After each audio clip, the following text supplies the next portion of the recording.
अस्सलाम वालेकुम जी। और thank you so much doctor Awais, जो आप हमारे इस सेंटर में आ जाए, dream channel rehabilitation and autism centre Multan में। और मैं डॉक्टर अवैस का तारुफ कराना चाहिए। इट्स ट्रूली आवर प्लेजर कि we are having him today. He is the head of the psychiatry department at निश्चित मेडिकल यूनिवर्सिटी।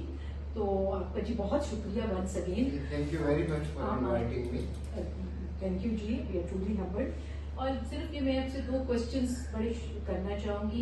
एक जो पहला क्वेश्चन है दैट इज़ वेरी इंपॉर्टेंट, कि हमारे वालिदैन भी ये जानना चाहते हैं कि जो हमारे जो बच्चे who are with special needs and particularly autism या डाउन सिंड्रोम, जिसको हम भी डील कर रहे हैं, और एक इन जनरल क्वेश्चन है कि what should be their support mechanism eight Holmes. उनके घरों में क्या सपोर्ट मैकेनिज्म उनके लिए होना चाहिए? क्योंकि घर एक ऐसी इन्वायरमेंट है जहाँ पे बच्चे ने ज्यादा टाइम रहना है। बिल्कुल बिल्कुल। वो उसकी सिबलिंग्स भी हैं जी, और उनके पेरेंट्स भी हैं, रिलेटिव्स भी घर पे जॉइंट विजिट्स फैमिली करते भी हैं, है, जॉइंट फैमिलीज भी हैं। तो घर का environment is very important. Special needs बच्चों को स्पेशल इन्वायरमेंट में चाहिए, और उस इन्वायरमेंट का हर एलिमेंट बेहतर होना चाहिए और स्पेशलाइज्ड होना चाहिए। लाइक उन बच्चों के लिए सबसे इम्पोर्टेंट ये थिंग है कि पेरेंटल ट्रेनिंग्स ये इम्पोर्टेंट है, जिसमें अवेयरनेस, स्टिग्मा से बचना और कुछ नया सीखना उस बच्चों के लिए, ये इम्पोर्टेंट है। अगर हम बड़े अच्छे वे में फ्रीली फ्रैंकली पेरेंट्स को समझा सकते हैं, लेकिन हमने पेरेंट्स पे वर्क नहीं किया ना सिबलिंग्स पे किया। लाइक हम यूजुअली बच्चों पे वर्क करते हैं, तो आई वुड सजेस्ट कि घर की इन्वायरमेंट सही करने के लिए पेरेंट्स पे वर्क होना चाहिए। लाइक वो कुछ पेरेंटिंग स्किल्स ऐसे सीखें जो उन बच्चों की फुलफिलमेंट रिक्वायरमेंट को फुलफिल करें।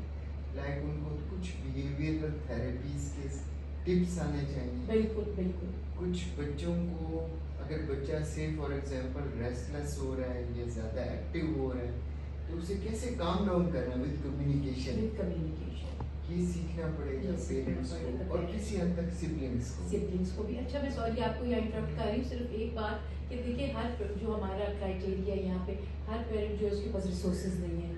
एक गरीब भी है, एक मिडिल क्लास भी है, एक अमीर भी है।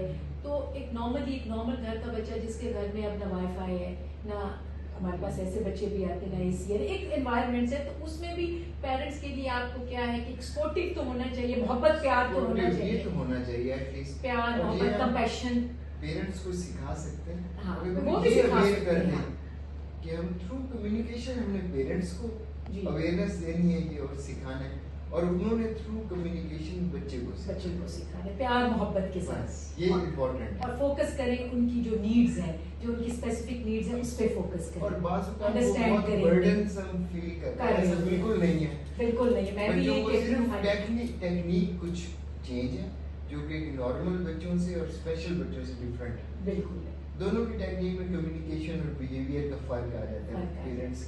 तो सिर्फ अगर पेरेंट्स ये सीख लें इस बच्चे की नीड ये है, तो बहुत कुछ बेहतर है। तो उसी को उसी में एंगेज करें, उसकी नीड, उसकी उसी एक्टिविटीज वही करें, छोटी मोटी जो भी उनके लिए लिमिटेड रिसोर्सेज है, जो रिसोर्सेज अवेलेबल है वो कर सकते। उन्होंने सिर्फ कम्युनिकेशन के वेज सीखने, वो रॉकेट साइंस नहीं है, नहीं कुछ भी ऐसा, कुछ रॉकेट साइंस, उसमें फाइनेंशियल इंटरवेंशंस की जरूरत नहीं है उसमें, सिर्फ पेरेंटल ट्रेनिंग और टीचिंग की जरूरत है। बिल्कुल एब्सोल्युटली। Thank you ji.